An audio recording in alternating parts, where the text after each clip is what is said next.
আজ নিম্নচাপে পরিণত হলো বঙ্গোপসাগরের ঘূর্ণাবর্তটি এবং এই নিম্নচাপটি ধীরে ধীরে উত্তর পশ্চিমে সরবে এবং এর জেরে আজ থেকে কলকাতা সহ দক্ষিণবঙ্গের সব জেলায় বজ্রবিদ্যুৎ সহ ঝড় বৃষ্টির সম্ভাবনা জারি থাকবে। এমনকি আগামীকাল দশমী থেকে একাদশী পর্যন্ত ভারী বৃষ্টি হতে পারে দক্ষিণবঙ্গের বেশ কিছু জেলায়। তো সুপ্রিয় সুধী দর্শক, আজকে হচ্ছে 1 অক্টোবর বুধবার। তো আজকে কোন কোন জেলায় ভারী বৃষ্টিপাত হবে, উত্তরবঙ্গ, দক্ষিণবঙ্গ এবং বাংলাদেশের গুরুত্বপূর্ণ আবহাওয়ার আপডেটগুলো আজকে এই ভিডিওতে আলোচনা করব। তো আপনি কোন জেলা থেকে আমাদের এই ভিডিওটি দেখছেন, অবশ্যই আপনার জেলাটির নাম আমাদের ভিডিওর কমেন্ট বক্সে লিখে জানাবেন। এই মুহূর্তে সবথেকে বড় খবর, বঙ্গোপসাগরের ঘূর্ণাবর্তটি বিশাখাপত্তনম এবং ভুবনেশ্বর উপকূলের কাছে গভীর নিম্নচাপে পরিণত হয়েছে এবং এই নিম্নচাপের জেরে কিন্তু দক্ষিণবঙ্গে আমাদের বাতাস প্রবাহিত হচ্ছে এবং এই বাতাসের সাথে বঙ্গোপসাগরে ভাসতে থাকা মেঘ প্রবেশ করছে এবং যার ফলে কিন্তু আগামী কয়েক ঘন্টার মধ্যে দক্ষিণবঙ্গে ঝড় বৃষ্টির তাণ্ডব শুরু হয়ে যাবে।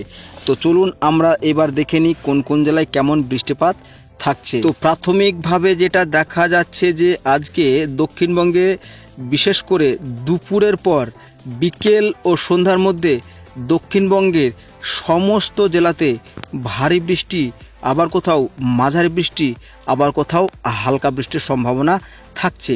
তবে বিশেষ করে বীরভূম এবং বর্ধমান আর চন্দননগর অর্থাৎ হুগলি, তো এই 3টি জেলাতে ভারী বৃষ্টির সম্ভাবনা থাকছে। তাছাড়াও কিন্তু দক্ষিণবঙ্গের সমস্ত জেলাতে বিক্ষিপ্তভাবে বজ্রপাত সহিত একটা বৃষ্টিপাতের সম্ভাবনা তৈরি হয়েছে। পাশাপাশি বাংলাদেশের ক্ষেত্রে মেহেরপুর, যশোর, ফরিদপুর, নাগেরপুর, ঢাকা এই কটা জায়গাতে বৃষ্টিপাতের সম্ভাবনা রয়েছে, ভারী বৃষ্টি। তাছাড়াও আমরা আরও যেটা দেখতে পাচ্ছি, টেকনাফ, মহেশখালী, চিটাগং এই সমস্ত অঞ্চলে ভারী থেকে অতি ভারী বৃষ্টিপাত এবং ঘন্টায় 50 থেকে 60 কিলোমিটার বেগে ঝোড়ো বাতাস দেখা যাচ্ছে। উত্তরবঙ্গের ক্ষেত্রে দেখা যাচ্ছে উত্তরবঙ্গের আকাশ আংশিক মেঘলা থাকছে, তবে উত্তরবঙ্গে কিন্তু বৃষ্টিপাত তেমনভাবে লক্ষ্য করা যাচ্ছে না দুপুর ও বিকেলের মধ্যে। তবে এই আবহাওয়ার বদল আসছে উত্তরবঙ্গের রাত্রিতে। আজকে রাত্রিতে উত্তরবঙ্গে ভারী থেকে অতি ভারী বৃষ্টিপাতের সম্ভাবনা আমরা এই মুহূর্তে দেখতে পাচ্ছি কোচবিহার, শিলিগুড়ি, পঞ্চগড়, গোয়ালপাড়া, ধুবুরি এই সমস্ত অঞ্চলে।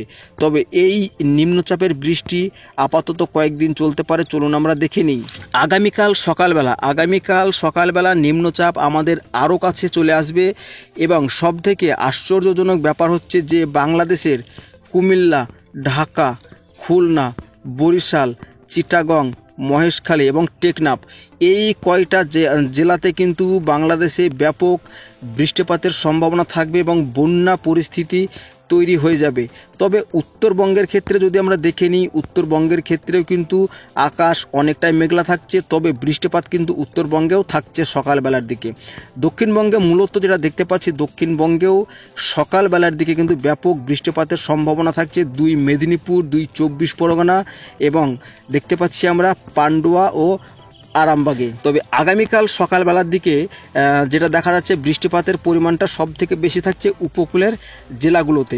তবে সেই বৃষ্টির সাথে ঘন্টায় 40 থেকে 50 কিলোমিটার বেগে ঝোড়ো বাতাস বয়ে এবং দুপুর ও বিকেলের মধ্যে যেটা দেখা যাচ্ছে যে দুপুর ও বিকেলের মধ্যে বৃষ্টিপাত সব থেকে বেশি লক্ষ্য করা যাচ্ছে আমাদের পশ্চিমের জেলাগুলো অর্থাৎ বাঁকুড়া এবং পুরুলিয়াতে।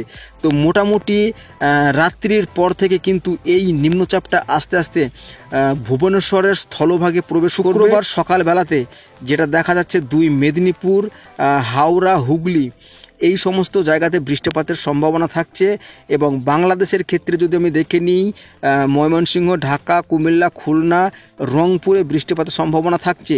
উত্তরবঙ্গের ক্ষেত্রে বৃষ্টিপাতের সম্ভাবনা থাকছে দার্জিলিং, আলিপুরদুয়ার, গোয়ালপাড়া এবং আসামের তেজপুরে। তো শনিবার, তো মোটামুটি শনিবার আপডেটটা জানিয়ে কিন্তু আজকে সংক্ষিপ্ত ভিডিও আমরা শেষ করব। তো শনিবারের দিনও কিন্তু বাঁকুড়া, পুরুলিয়াতে ভারী বৃষ্টিপাত লক্ষ্য করা যাচ্ছে। বাংলাদেশের ক্ষেত্রে সিলেট, মৌলভীবাজারে কিন্তু ভারী বৃষ্টি লক্ষ্য করা যাচ্ছে। তো পরবর্তী সময় কিন্তু শনিবারের দিন দুপুরের পরে 2 দিনাজপুর, মালদা, এবং বাংলাদেশের রংপুরে ভারী থেকে অতি ভারী বৃষ্টিপাত লক্ষ্য করা যাচ্ছে এবং মাঝারি থেকে হালকা বৃষ্টি লক্ষ্য করা যাচ্ছে বর্ধমান, শান্তিপুর, কাটোয়া, সিউড়ি, বাঁকুড়া, পুরুলিয়া, মুর্শিদাবাদ এই সমস্ত অঞ্চলগুলোতে। তো বন্ধুরা বুঝতে পারছেন আজকে ভিডিওটি আর বেশি বড় করলাম না, আপাতত শনিবার পর্যন্ত কিন্তু আবহাওয়ার মোটামুটি একটা আপডেট দিলাম। তো আগামীকাল আবারও যেরকম আপডেট পাবো সেই আপডেট আসবে, আপনাদেরকে সামনে তুলে ধরবো। তো যাই হোক, এই ছিল আজকের আপডেট। তো কেমন লাগলো অবশ্যই কিন্তু জানি।